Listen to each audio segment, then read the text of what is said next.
Welcome to the Spiderpreneur podcast, the podcast about sustainable personal and business development.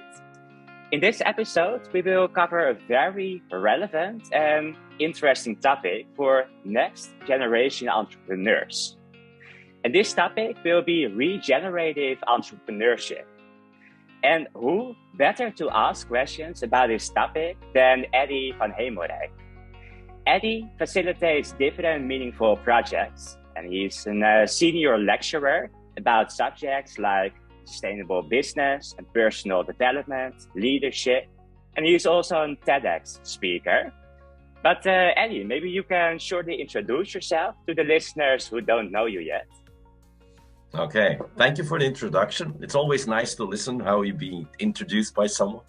Well, it's about future generation of entrepreneurs. I'm not future generation of entrepreneurs. I'm a bit older. I'm 56 years old. I have two kids. One of them started his company when he was 16. He's 26 now, so he's definitely an entrepreneur. The other one, my daughter, is still studying. What can I share with the audience? First of all, I've been in business for a long time. I graduated with a master in economics, did an MBA afterwards, and I worked in the corporate world, companies like J&J, so Johnson & Johnson, traveled a lot for them internationally, a lot in Asia. I also worked for a paper company, more in sales, and then for a brand called Kipling, which is a backpack company with a monkey, where I was the vice president global sales. But in 2002, actually, so in the meantime, 20 years ago, after 20 years almost working in the corporate world, I decided that I needed a change because I saw that the way companies were operating had a big impact both on societal level as well as the environmental level. Meaning that I've seen the jungle disappear in Borneo and in South America being replaced by palm tree plantations. I saw a lot of inequality in the favelas in Rio, but also in the townships in South Africa. So in 2002, I switched towards sustainability, which at that time was not yet really on the agendas of companies, but I thought it needed to be. So I moved to the Netherlands to do a PhD. With Jacqueline Kramer, University of Rotterdam, initially Utrecht afterwards. And I started teaching, giving workshops. And the link with young entrepreneurs is mainly because I am a part-time teacher at the University of Applied Sciences and Arts in Antwerp. And I teach young entrepreneurs. So, and at the same time, I still give workshops in companies. So I see that tension between the older generation and the younger generation, millennial generation, Generation Z or Z coming. So, and that's really very challenging and inspiring for me. So that's, as an introduction, something that I would like to share with the audience so they can place me a bit what I'm doing. Very clear, Eddy. Thank you so much for introducing yourself also. And I'm quite curious. I mean, I read quite a lot about you already, and also the topics and the themes, which you know quite a lot about. And which kind of topics would you say that you are actually most passionate about? Okay. Of course, it's all about passion. We're going to talk about ikigai, which is your purpose in life. I think at the moment that you discover that you do stuff without actually wanting to be paid for it because you really enjoy doing it, I think you're really living your passion. I quite often tell people that since 2002, what I've been doing, I don't consider to be work anymore. I really enjoy it. Even if they would not pay me for doing it, I would probably still do it. I'm happy they are paying me, because in this world, you need money in order to make a living and to pay your bills. But the moment you start doing the stuff you really enjoy, I think you reach your ikigai. Now, my passions, actually, they started about the beginning of 2000s, more about intercultural management and communication. So I've been working a lot about that theme. So how do you do business with people with different cultural backgrounds? So I've been spending quite a few years together with people like Francis Lalaman. We created a company called Dunya. So that was a topic that I was really very much interested in, and still are, because my students in the international business management department where I teach come from all over the world. So half of the students I teach to come from outside of Europe. So I have people from Vietnam, from Ghana, Nigeria, from Venezuela. I need that intercultural mix. So I don't have to travel. I have all the globe in my classroom. So that is still an important passion of me, is how do you get people who are raised and programmed differently working together? The second, and that's actually the main topic since the last 10 years, is sustainability. And sustainability meaning not only profit, what all companies know very well, but also impact of business activities towards the environment and towards society. So the triple bottom line of John Elkington, although afterwards, okay. So that's for me the theme. So, and why is that a theme? Because I would like to have my kids to be able to live in a world where you still have clean air, clean water. And I fear that what we're doing now, including the war, we're not going to get there. I think this is a very exciting time for people, because we realize that mankind is risking to get extinct if we're not doing something. So we need to really revise the things we took for granted on a societal level, on an economic level even, because it's not working. We're bouncing, we're hitting limits. Actually, we broke limits. So passions, multicultural themes, and sustainability, and within sustainability, inequality on one side, and the impact on the environment on the other side. That are the three things I'm really very keen or interested in, read about, write about. Yeah. Mm-hmm. Yeah, clear. And then I'm also curious about what would be actually the difference between sustainability, which you're mentioning, and the main topic of this interview, this episode, like regenerative, either entrepreneurship or economy or society, like the difference between regeneration and sustainability, if there's one. I think like in the beginning of the 21st century, sustainability became a topic, and it became actually quite fancy, maybe even a hype to some extent. And of course, it was about how can we make sure that future generations still can fulfill their needs, while at the same time we fulfill our needs in our current generation. So we should not compromise future generations' needs. So that was a definition given in the Brundtland report, and it made sense. So we were realizing that from a humankind of point of view, we were threatening our future existence, or at least impacting future generations. It's about intergenerational impact. So the word sustainability, so how can we, actually it was overused, and I don't want to sustain the situation as it is today, because the situation of today is not working. If you look at sustainability, it started by doing less harm than doing no harm. Now they were talking about, okay, we should restore. And the next thing for me, and then we come to entrepreneurship, is we should regenerate things that we destroyed. I'm not against business at all. I think business had a very good positive impact. We managed to increase the population on this planet from 1 billion to almost 8 billion in a bit more than 120 years, thanks to the fact that we have global trade, we discovered oil. So business has done a lot good. But on the other side, which I didn't realize when I was your age and I was working in the corporate world, we were impacting negatively our environment and society. So we can't sustain what we have been doing. We need to change it. We need to do things differently. And if I talk now with young entrepreneurs, when they enter university, when I ask them, why are you choosing these studies? It's all about, we want to make money. And I tell them, okay, that's the profit part. What are you going to do when you have a lot of money? I don't know, travel or whatever. And they say, okay, but do you realize that if you want to make money by creating a business, whether it's in services or products, maybe you could do some good in it? And then I link with regenerative business. I say, what if you create a product or a service that actually improves quality of life for people, or that actually improves the environment in which we live? then you have that added dimension. And for me, it's going much further than sustainability. Sustainability, yeah, it's okay, but it's not enough. So I want young entrepreneurs to think about how can we create a business that actually improves working conditions, environmental conditions, and it works.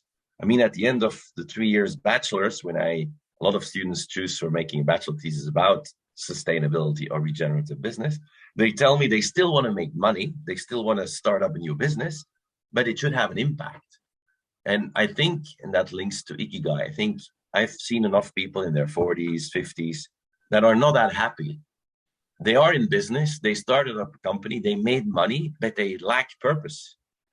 They realize that what they are doing, like when I was selling Kipling bags, I was traveling the world. I had a very good life, but I felt like, okay, what am I doing? I'm selling bags to people. Okay, and if you had a Kipling bag, you belong to the community.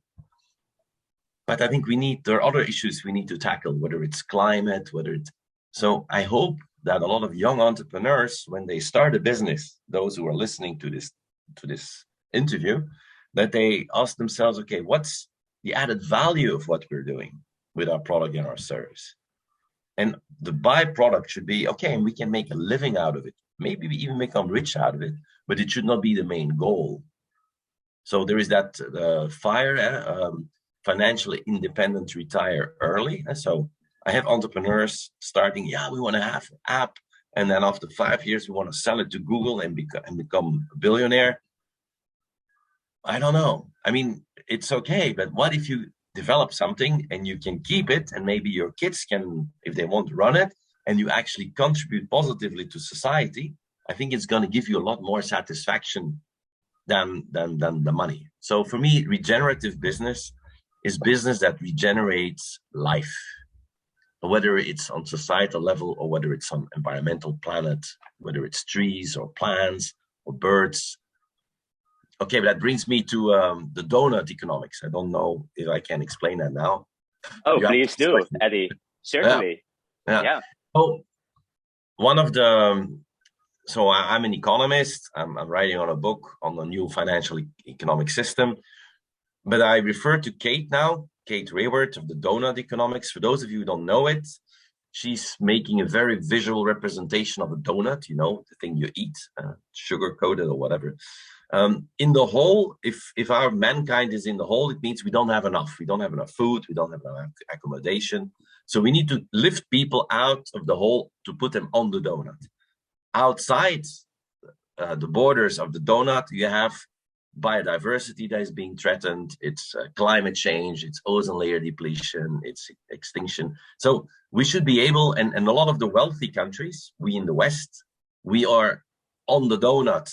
We're not in poverty, but we exceed the environmental boundaries of our planet. So we are consuming too much. Our ecological footprint is too high. So we need to bring our ecological footprint down. So Kate with the donut is saying that's the goal of mankind. We need to be able to lift people out of poverty, give them housing and education. And at the same time, we should not negatively impact our environment. We should live on the donut. And then you have the SDGs, the Sustainable Development Goals, and so on and so forth. So I think every entrepreneur should think about, okay, what are we doing with the product or the service that we create? Do we work? I sometimes ask my students, okay, look at SDGs. On which ones will you be working? It's quality of life, it's education, it's equality, it's water, it's land. So like big companies are doing that. The Coca-Colas of this world, they link their goals to the SDGs, Sustainable Development Goals. And by doing that, they try to manage their business. I think young entrepreneurs should do the same. When they start, okay, what's the added value? All right. So you already told me a bit by now about what is regenerative entrepreneurship. And of course, also, why is there the big need for it?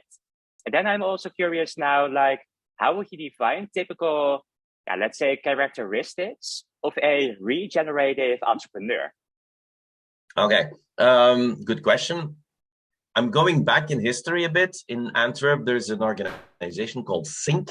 And so they're created by young entrepreneurs for entrepreneurs. And every year they organize a lot of activities, one of them being a major convention where they invite speakers, and then they invite a lot of young entrepreneurs or students. And I was speaking on one of the conferences when they started, like I think they started almost 10 years ago, and I spoke 1 or 2 years after their creation. And so we were 5 speakers, and the 4 other speakers were talking about how can you brand yourself better so that you're being seen in the world, so that you get clients. The other one was saying, okay, how can you grow your business so that you can have a higher turnover? How can you increase your sales? So for me, and I'm not against that, it was a lot focused on the business, growing the business, profit maximization, and so on. When I spoke there, it was already about ikigai. It's like, guys and girls, if you start a business, you have a life. You have maybe a girlfriend or a boyfriend, you have parents, you have brothers, you have sisters. Try, and so I'm coming to one of the characteristics of a regenerative entrepreneur. It's being open also for other things than only your business. Quite often I see people being consumed by the business they're in. They have no more time for their friends, for their family, for their boy or girlfriend, and they get burned out. They're consumed so much. So I think you should have a kind of balance between what you're doing professionally and privately. So a regenerative entrepreneur also looks at him or herself and the quality of life he or she has. So not only focusing on the business they are doing, but also on their own personal life. Another topic, regenerative entrepreneur. So doing good for environment and society is one of it. And also feel or know that you're part of a system. It's about ego and eco. So of course, if you're an entrepreneur, you start with something, you want your product or service to be seen. So you're very much into the driving seat and you want to be noticed, which is okay, but you belong to a larger entity or organism. And I think it's also important for a regenerative entrepreneur to understand that you can't do it on your own, that it needs to be done in partnership. So you need to work with others. You need to be able to ask for help and assistance, and and also have people around you that support you in your professional life, in your private life. So having that collaborative mindset for me is a very important one. If you look at the old economic paradigm, it's about competition, being better than the others. I used to have a CEO that told me, Eddy, the only thing that matters is you have to kill your competitor. I think that's old school. I think that's not the way to go forward. So I think collaborative mindsets and say, okay, how can we work together with, I don't know, universities, research centers, NGOs. So that's another one, collaborative. And then also, for me, very important for regenerative entrepreneur is a long-term mindset. So not short-term thinking, but how can you, with what you do, have an impact not only on our current generation, but also on future generations. So empowered, yeah. So I think, so long-term mindset, collaborative mindset, holistic worldview. Also understand that the company you create, actually that would be nice. There might be an end to it. If you solved the issue with your product and service, then maybe you can move on to something else. So there's a kind of evolutionary purpose. I don't know if you know Frédéric Laloux. He wrote a book. So Frédéric Laloux, it's a Belgian guy, and he talks about evolutionary purpose and also about wholeness. Maybe I'll explain both. Wholeness first. I think as a regenerative entrepreneur, you should look at all the aspects of who you are. You're a brother, a son, a family member. So you should be able to include that in the way you operate. For me, an important one is that you're not putting on masks. You are who you are, and so wholeness. Maybe it's not that well explained. An evolutionary purpose is that you start with something, you have an idea, and then you're going to iterate, you're going to test it, but it may evolve. So don't get stuck to your and say this is, and no, because you're going to learn from other people, from other cultures. Yeah, but in our culture, it would be nice if we can adapt it that way. So be flexible, be adaptive.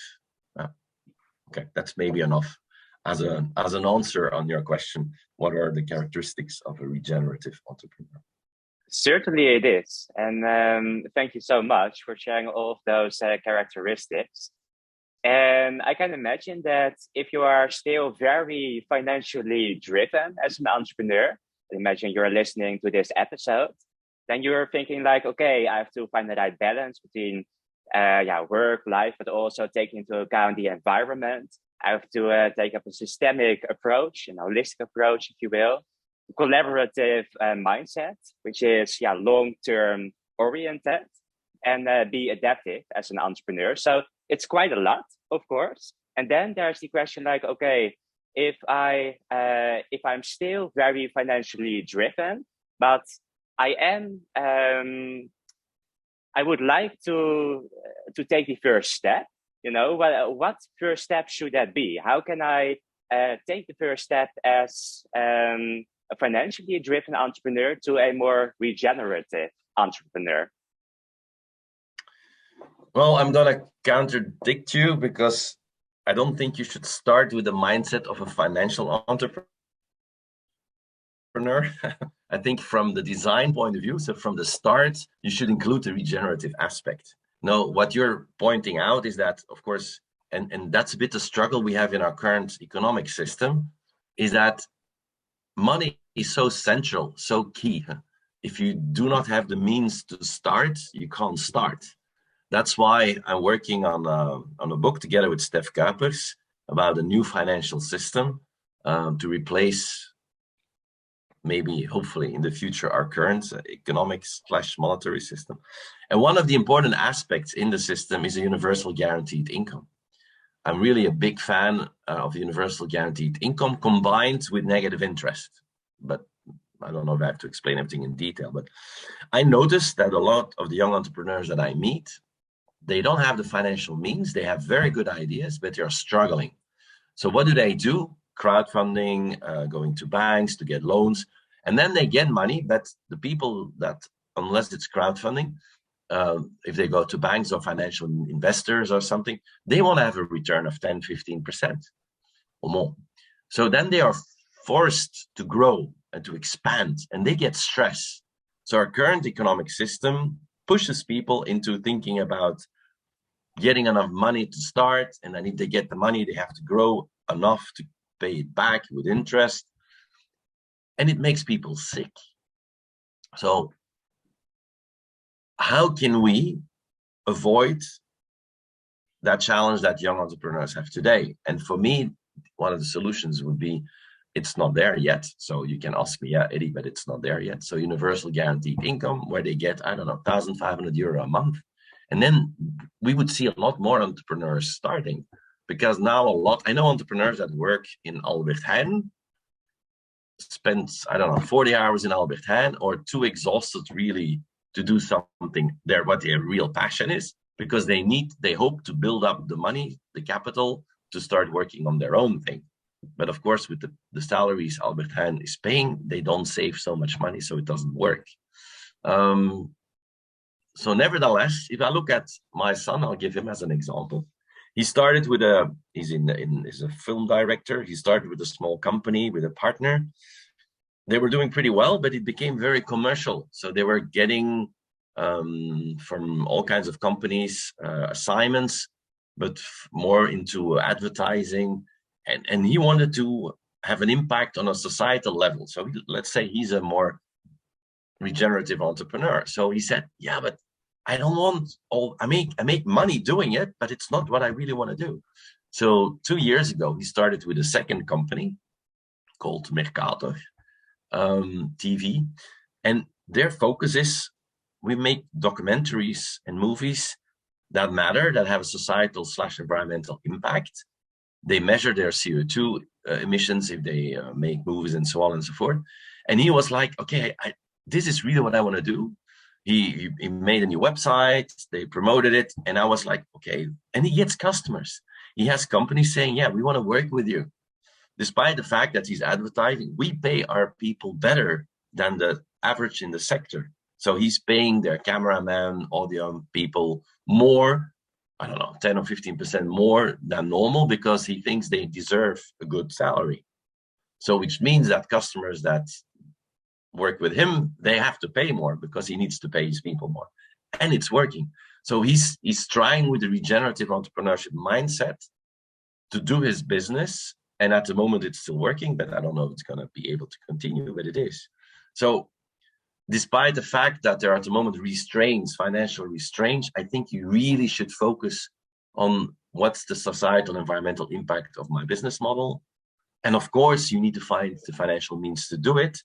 But think about, okay, what if I go to a bank or a business angel and they give me, I don't know, €500,000, but they ask, okay, and in 5 years, you have to give me back with 6% interest. Okay, now we get inflation, so it may work. You're trapped. You're going to be trapped. You're going to do stuff you don't like because you need to pay back that investment capital. So I think we're too much, unfortunately, focused on the profit side of business these days because the whole system is built like it. And that's why I think you can't blame companies for it. You can't blame young entrepreneurs for it. They need to find financial means, but it's not how it should be. These guys and girls should be able to start something that really adds value to society, and they get rewarded for it financially one way or another. But it's not the case. So my advice, to answer your question, don't start with the financial entrepreneurship minds, but start immediately with the regenerative one and find alternative ways to get your finances done. Mm-hmm. Fools, friends, and what's the third F. So, and try not to be too much dependent on people that provided you money and that expect a high return, because then you're stuck. I know it's difficult because you will have people that say, yeah, I pitch an idea, an elevator pitch, and then I get my €5 million to start. But be careful not to be trapped into a system where after 4 years, you're going to say, oh, we need to pay them back. We need to do this. And then you're not staying honest to your own values. So that's always a risk. But it's easy for me to say that. I know a lot of people that are struggling. Mm-hmm. And that's the reason why I started the Ikigai concept and link it to a new economic system, because I don't think it's fair. There are a lot of good ideas, but people can't put it into the marketplace because at the moment it's not being financially rewarded. Yeah.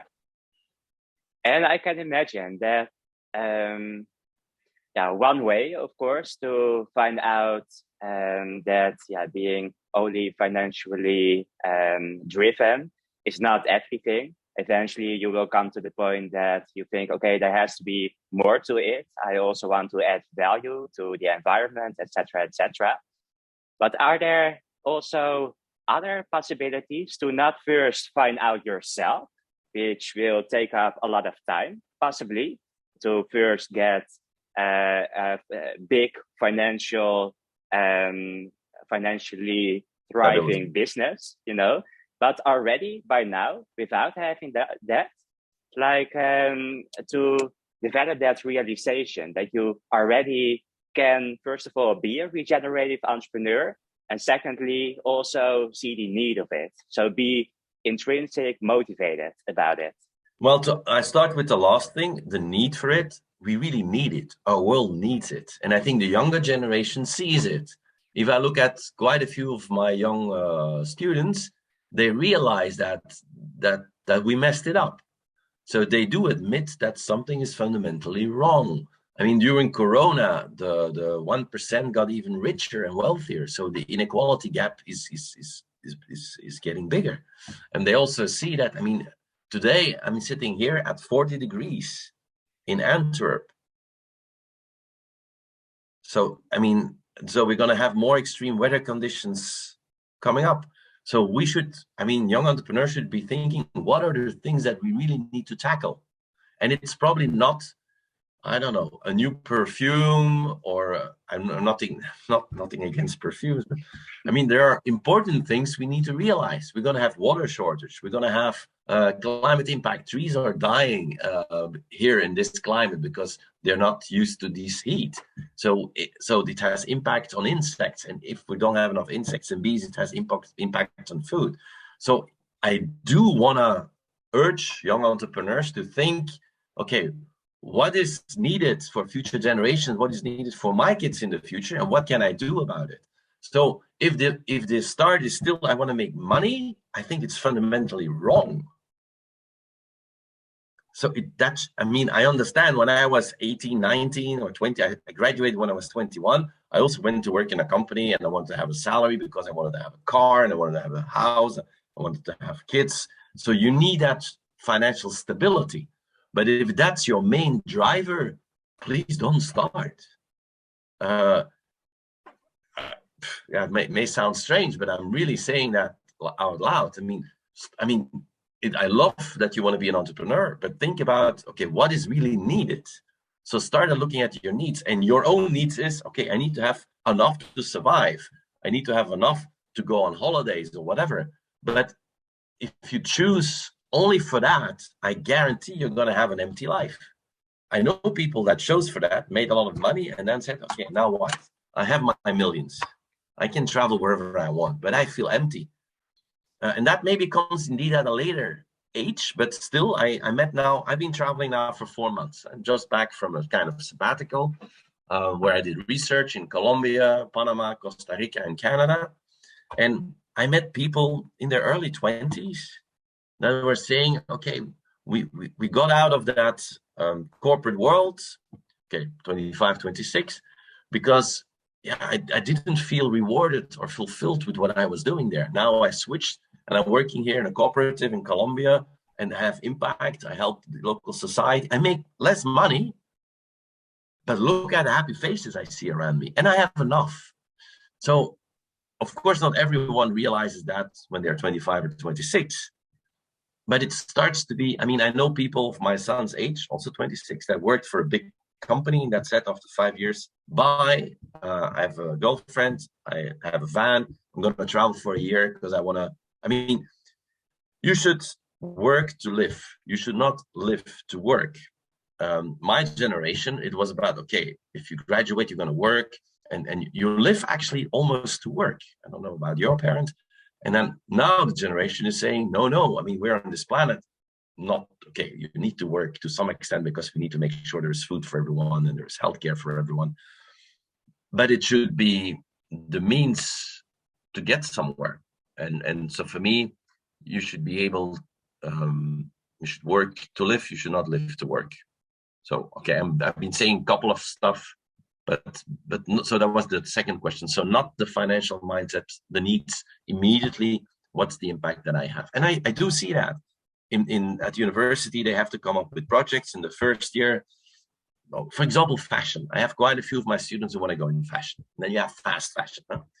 And after 2 or 3 years, courses like sustainable business, they're saying, okay, we still want to go in fashion. We still want to be an entrepreneur, but we're going to work with recycled materials. We're going to have circular economy in it. We're going to perhaps leasing contracts, renting contracts, so that the clothes can be leased. We're going to make the clothes more durable, more sustainable, so they're still in business and they will still make money, but their starting point is, how can we make things better? And this is for me very crucial.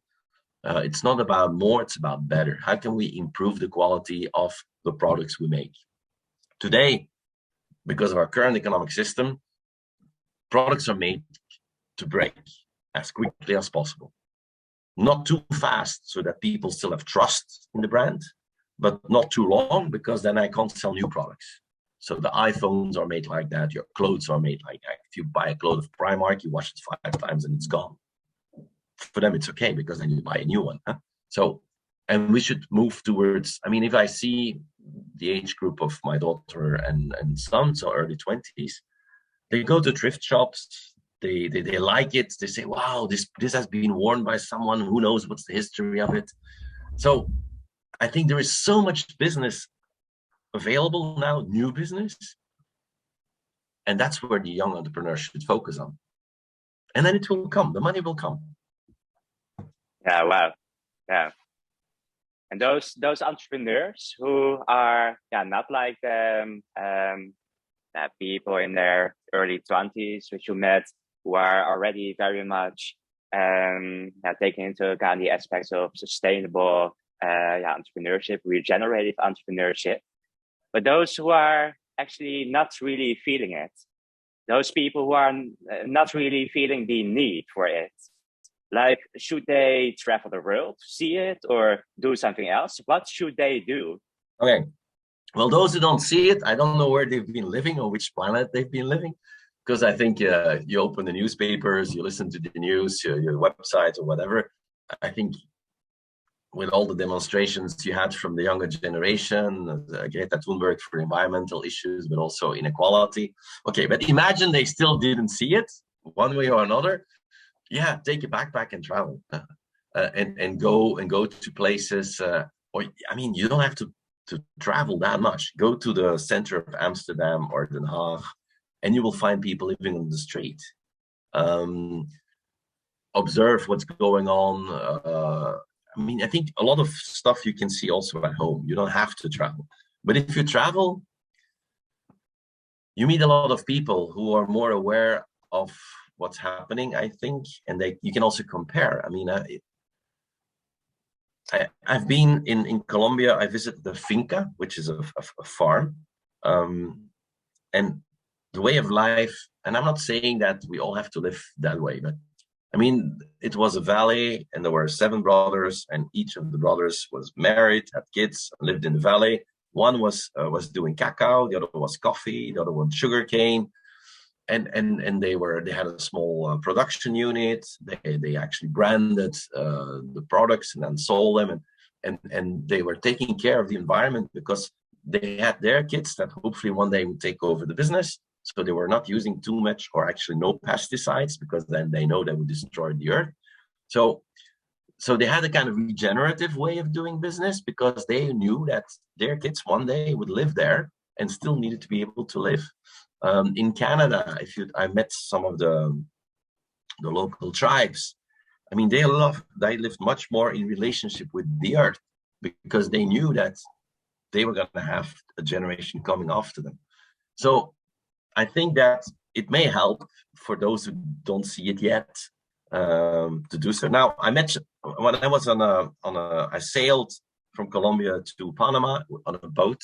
And we were 17 people, so it was a big catamaran. And there was a guy, a Dutch guy actually, and he was trading shoes. So he was buying exclusive Nike shoes. He knew how to get them, and then he was selling them at a premium to other customers. So we had that discussion about, okay, what was the added value? None. So he was just making money. And he said to me, Eddy, I don't like what I actually do, but I make money now. And I'm really looking forward, how can I start a business in which I actually get that fulfillment that has impact? So, and I said, okay, fine. I mean, at least he realized that he needed to do, or he wanted to do something else in the future. And at the moment he was making money. So he was making profit. And with that capital, he wanted to do something that really mattered. So I'm not against if you find a way to make money by buying at 10 and selling at 12, and so not adding any value except for yourself. As long as then you think, okay, how can I, because we discussed it, okay, what kind of Nike shoes? What's the brand? For who are they meant? Are these shoes sustainable or not? Could you do the same and making it perhaps those shoes that have an impact or not? I mean, so we were thinking, how can I improve? But that's sustainability, small improvements, making it less bad, but it's still bad. Doesn't add any value. Regenerative business is starting from in the beginning with, okay, a business model that adds value. So you can go traveling. Yes, of course. I love that. Try to avoid planes, which in my case, I didn't always do. My son now he's at the moment somewhere in Greece. He's sailing, tries to sail as much as possible, avoiding planes. but unfortunately, it's quite often more expensive. In Europe, for example, trains would be a better option, but it's too expensive. We have ridiculously low air fees at the moment. So I know my young students say, yeah, Eddy, but if we take a train, it costs us 5 times more than a plane. So I know it's a struggle. It's because our current economic system is favorizing the wrong stuff. So travel, yes. And if you want to do something where you make money with, yeah, fine. But if you can start searching or finding earlier already something that really matters, and there are so many challenges, and we have new technologies. We have blockchain coming up. So Yeah, certainly, and many opportunities. Therefore, I asked you a few questions about. I imagine you actually have two extremes, you could say. On the one hand, the people who are fully financially driven, which I asked you a few questions about. But on the other hand, the people who are fully impact driven, or however you want to call that. For that kind of group, I'm curious, like, how can they prevent themselves from only thinking about things which could be from added value to the environment, but actually be also functional, very functional? Okay. I'm not sure. I mean, you start with it acts, people financially driven and people, let's say, sustainability or regenerative driven, and then you have people in between. I first want to say something about those who are only financially driven. I mean, they should listen to people who are financially very wealthy and who openly say that they're not happy. Yeah. So in the course of personal development, we're telling them, okay, you should have financial security. That's important. And then it's not about being famous or having status, but feeling appreciated by the people you care for. So I think I would also recommend these people that are on the financially only focused to talk to people who made a lot of money. Maybe they contact millionaires and ask them, okay, how happy and satisfied are you? Maybe some of them are, but then they will explain that what really matters in life is other stuff. So I think it's important that they get to see the impact that they will find out later on their lives if they only stay focused on the finances. So that's really, for me, important. And that's what we're trying to do in our personal development track for young entrepreneurs. Like, there is a lot more than just the money. No, you need financial security. Now, back to your other side. Maybe then the dreamers, those who the hippies of these times. Well, it depends. I mean, if they manage to get a life where they can live their dream and they can survive, they have enough, it's okay. They don't have all to have companies and businesses which have impact. If they are happy to work in an NGO or a cooperative at a relatively low salary, but they have enough, that's fine. I mean, we don't need all people on this planet to start entrepreneurship and to be regenerative entrepreneurs. We need a few. If I don't know, 5% of the population on this planet becomes a regenerative entrepreneur, I will be very happy. That's, or even 2%. So I don't mind. It's not that important. The issue is going to be, is society accepting the fact that you have people that are... I have a friend of my son who was working as a teacher, dropped out due to Corona because of issues and so on, took a bike, rode to Spain, bought himself, with 2 friends a boat, crossed the ocean in the Caribbean, now is in the Canarian Islands, has a boat which he will probably use for renting it to people, and he lives on a boat and he helps people. He's young, so when they are in harbors, a lot of older retired people need work to be done on their boat. They do that, so they have another life, and it's okay. I mean, and so he lives. I mean, the boat they bought is now N-sail and electric.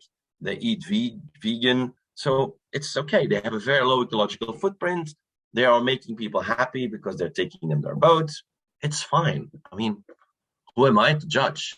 So like I you don't know say, that, at least don't be destructive for the environment, but the amount of positive impact differs per person, and that's totally fine. yeah. So it's indeed about, you can do it on yourself, trying to get to have as less negative impact as possible, but it's difficult in our current system. So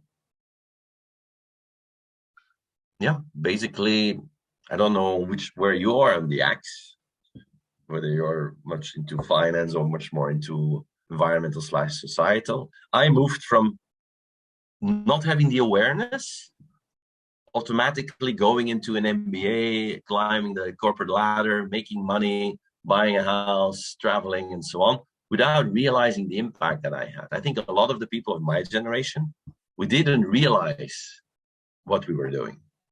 And then we started to see the signs and to read what's being said, being printed, and so on. We start to realize, damn. So that makes, for me, this era a very challenging and interesting one. I mean, we never realized the impact we as humans have on this planet. We started doing so in the 70s and the 80s, but we didn't feel it really.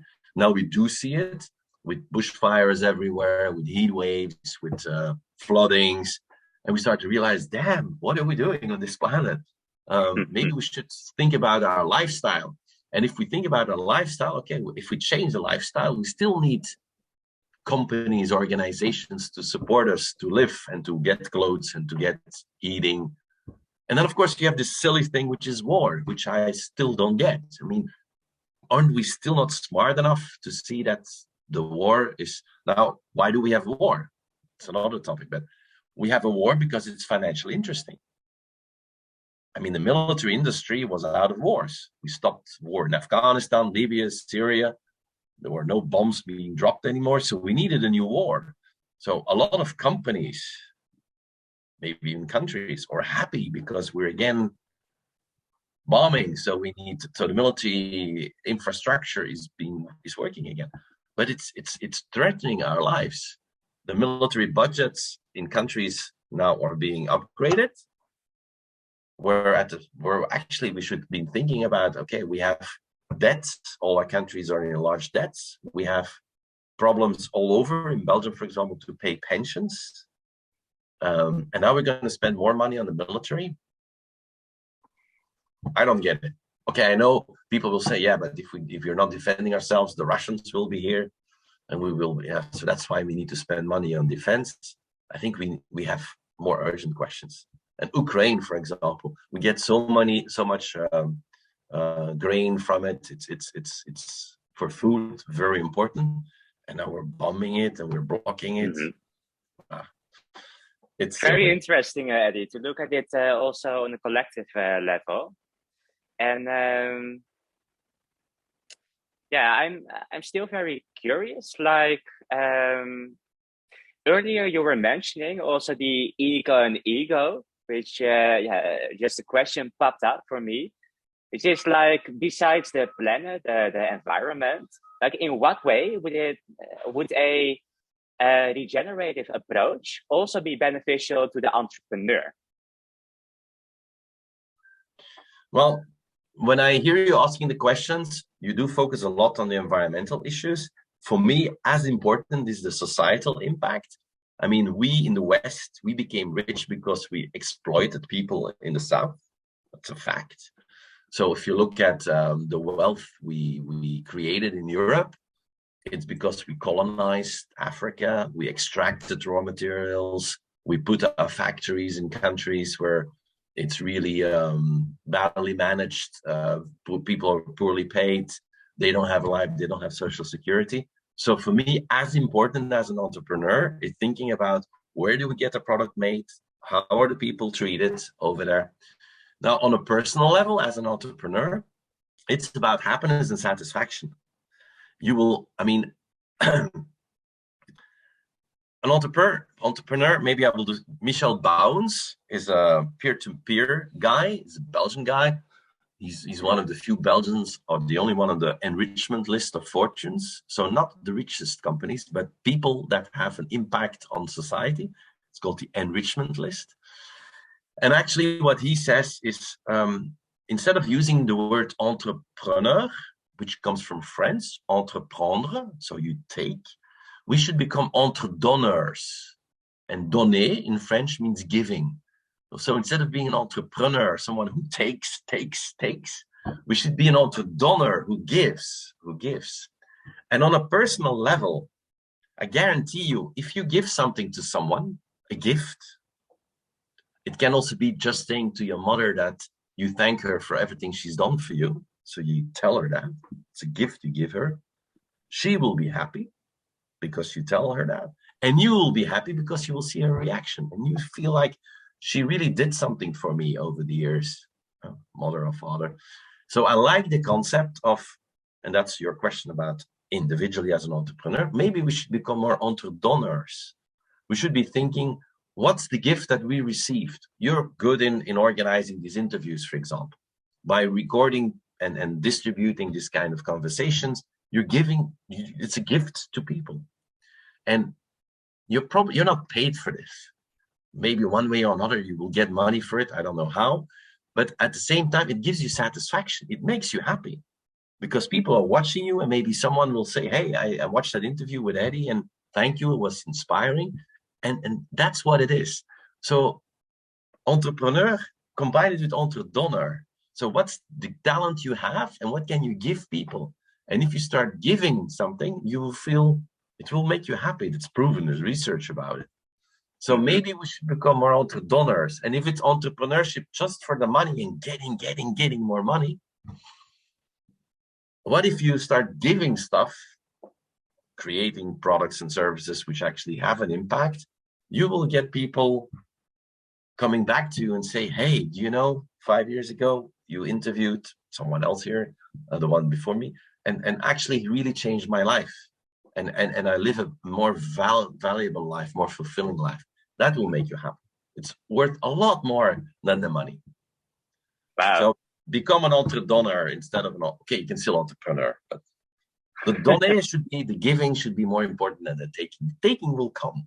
I'm really a strong believer in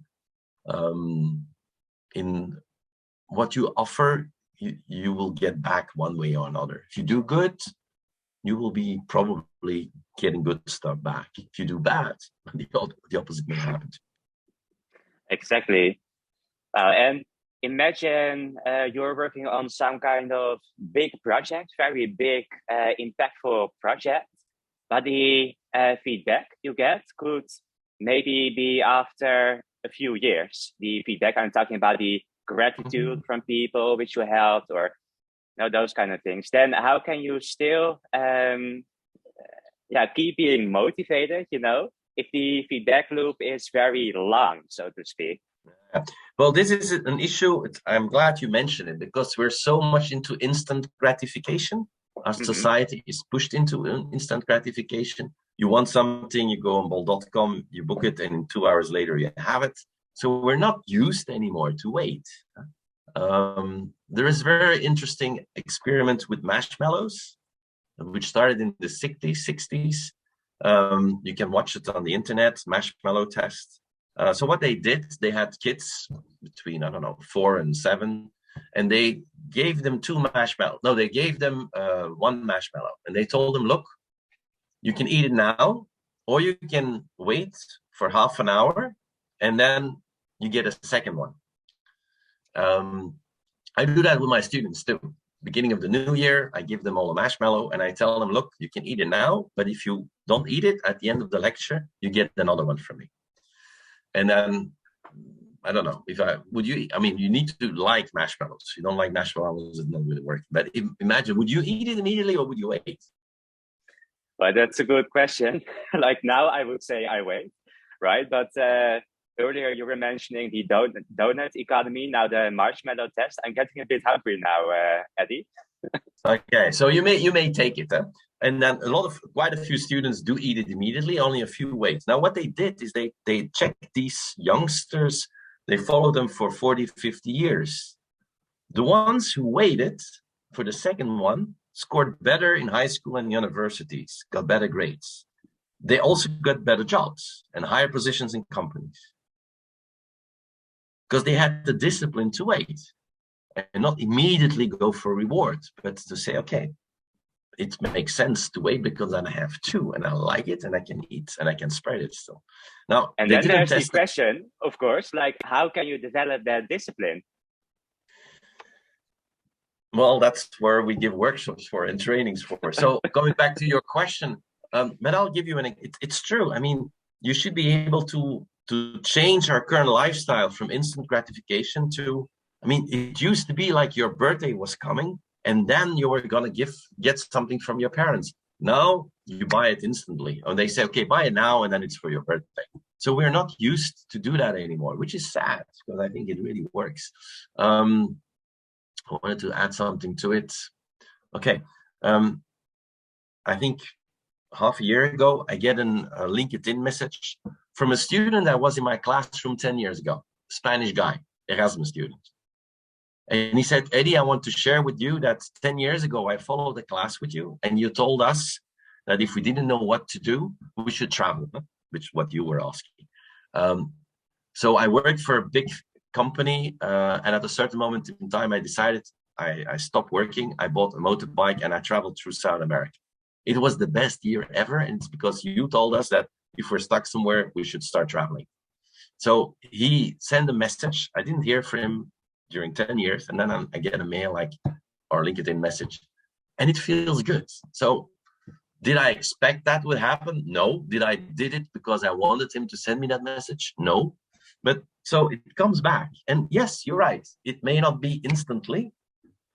So you have to believe in some way, and you have to have the discipline and to say, okay, I'm doing stuff now and I'm not rewarded at the moment. I don't get. But if it's your thing, I mean, my daughter, she studied at the Antwerp University, and it was not really her thing, but what she really wanted to do, she couldn't find in Belgium. She's now in Vancouver. She's doing script writing. And she really says, this is really my thing. So I think once you start doing, like when I started in 2002, coaching sessions and giving lectures, I felt like this is me. This is actually where I'm made for. This is my thing.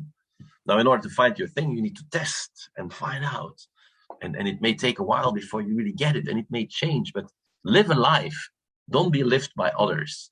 And going back to entrepreneurs, I mean, if you get money from investors, I think you're going to have to live according to their terms because you need to pay them back with interest and so on. And then you may forget what you really are in for or why you did it. So try to be as much as possible, as long as possible, independent, or surround you with people who have the same interests. Build a group of people so that you're stronger, that you spread the risks, that you're 4 or 5 working on it, and that together you have enough financial means. But start or try, no, not try. If you have values, live up to your values. Yeah, I think that's a beautiful said, Eddy. And like, would you then also automatically say that if you're living your ikigai, according to the Western approach, so those 4 circles, what do you like? What are you best at? What does society need? And the other one, help me remind me. Thank you. The money. Of course, how can I forget that? So would you say that if you're living that you are automatically also a regenerative entrepreneur? No. There is a difference. I mean, living the ikigai, and okay, first remark, what are you, if you're the 4th circle, are you being paid for it, is the Western interpretation. The Asian interpretation is, do you get fulfillment out of it? So not financially, but do you get positive feedback? So I'm more into that. Unfortunately, in the Western world, we need money. No, regenerative entrepreneurs, I think only a certain percentage of the population wants to be a regenerative entrepreneur. You have a lot of people who prefer just to work in a supermarket and to be a cashier. And that's fine. We need these people. And if they're happy doing it, I'm happy too. We have nurses, we have teachers. So I think there's only a certain percentage that becomes an entrepreneur because they have that drive. They want to create. Often it's creating something. They have that drive, that urge to do so. But if you have that, add to it, okay, I have an urge to create and to start up and to start selling or whatever, offering stuff. if we can add on it, okay, is it valuable? Does it create a positive impact? Yes. If it's not, maybe I can make it in such a way that it has a positive impact. So I really try to have that built into the program. So for me, a regenerative entrepreneur or donor should have built in its drive, okay, I want to create a new app for making servicing, finding bicycles in the city more easily.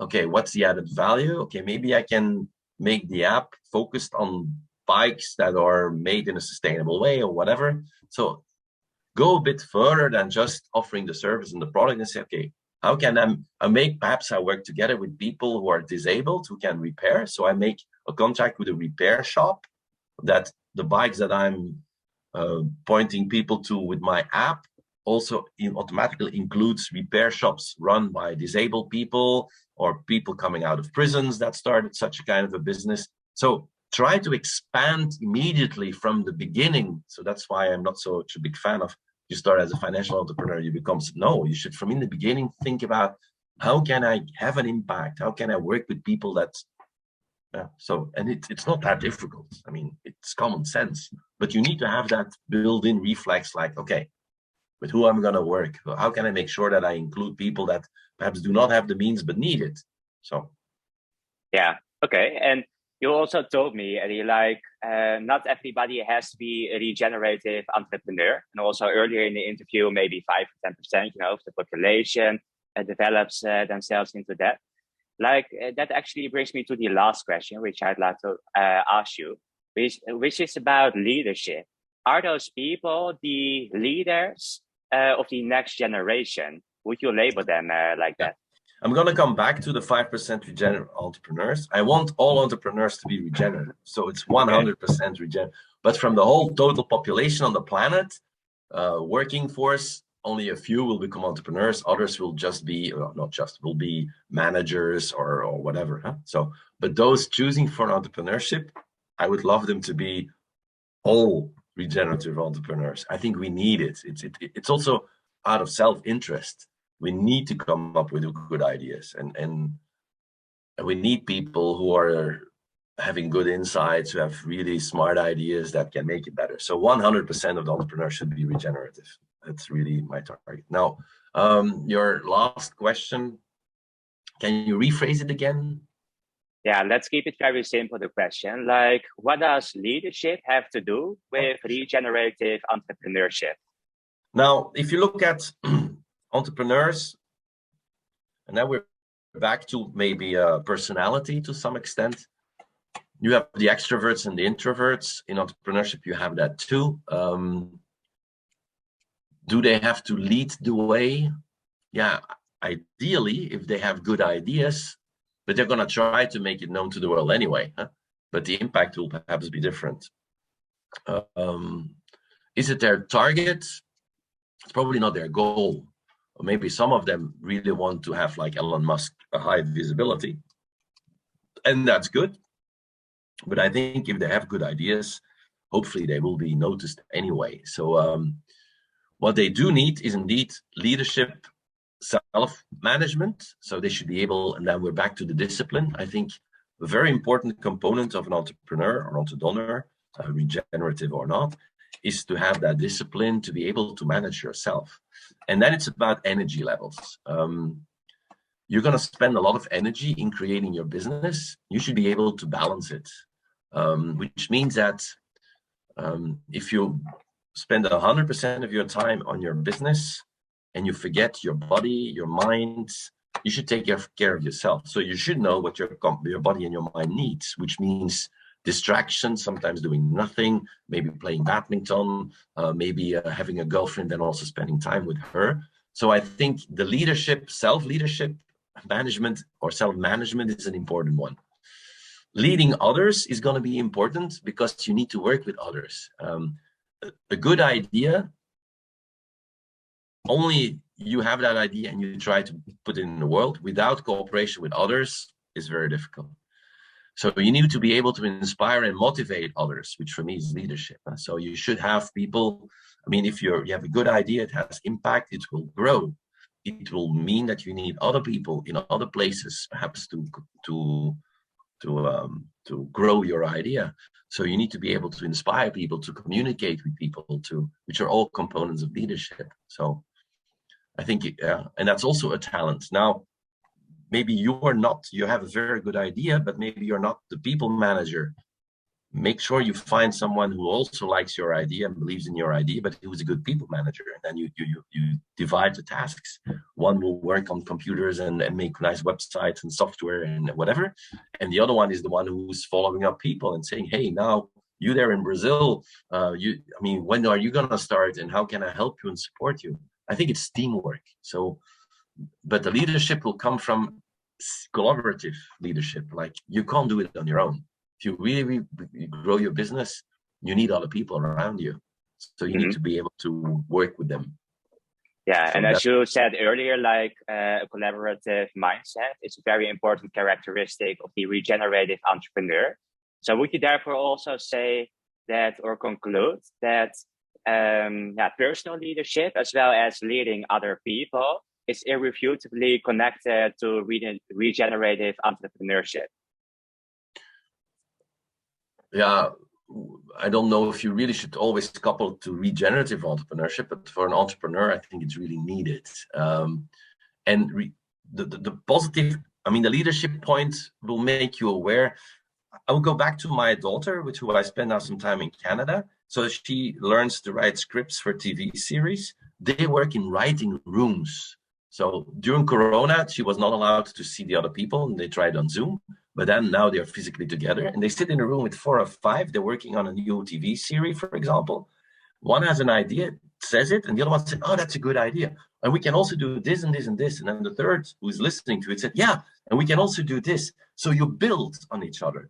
So for me, that's what I mean with, if you're a regenerative entrepreneur, you have an idea, you share it with someone, he or she will say, yeah, but have you been thinking about, we can add that, and we can work together with people that just left prison who can fix it and repair. And so, yeah, so the collaborative part is expanding your idea with the help of others. It will make your idea stronger, to make your business stronger, and you make friends, which for me is also important. Unless you're a monk and you prefer to live on your own, having people around you that believe in you, that support you. So please, all young entrepreneurs listening to this, surround you with people who inspire you, who help you, who build on your ideas. Maybe a few are very critical and say, hey, but this is rubbish. And then you ask, okay, why is it rubbish? Yeah, da, da, da, da. So you can also learn from them. So yeah, I think it's fascinating. We live in a fascinating time. We need a lot of entrepreneurs, entrepreneurs. We need them to think in a regenerative way. And I guarantee that those who do will have a much more happier, fulfilling life than those who only focus on, I want to make a lot of money. Because it doesn't make you happy. Maybe I've even got to change my business name from Spiralpreneur to Spiral Donor. Yeah, why not? Will be continued, Eddy. Yeah, but I'd say those were my questions, and it was really lovely to hear your answers, and lots of knowledge, like inspiration, motivation, even. So thanks a lot for being here and answering those questions, Eddy. It was a pleasure. So those of you who want to know more, you probably will share my LinkedIn profile or something. Feel free to connect. If you do connect, write where you know me from or whether you listen to this one. And if you have specific questions, I'm more than happy to answer them then later. That's perfect. And what's the best platform for people where they can follow you? LinkedIn profile is the best. Instagram, a bit less. I'm not on TikTok. Not yet? Yeah, maybe. I don't know. I've been vlogging. I have a vlog about a 4-month trip, which was about research in Colombia and Costa Rica. But if you start with LinkedIn profile, and then I think that's where the TEDx talk can also be watched if you want to. And then there is an email. You can start. That's the best way for me. I will be in Belgium for the next year with some exceptions. probably a couple of assignments abroad. But yeah, I like to help people. So Thanks, Eddy, and I noticed that very much. So I'd say for the listeners, the next episode I will be interviewing someone else about another very relevant topic, and actually a topic which can be seen as an sort of extension of regenerative entrepreneurship. I mean, the topic will be marketing. And the exact meaning of this, and also the reason why this is needed, and much more, will be, of course, covered in the next episode next week. So for now, I'd say thanks for listening, and I'm looking forward to having you as a listener also on board next week again. That would be it. Okay, Jorin, thank you for the interview. I enjoyed it, and I wish you all the luck with living your ikigai and your dream. Thank you so much.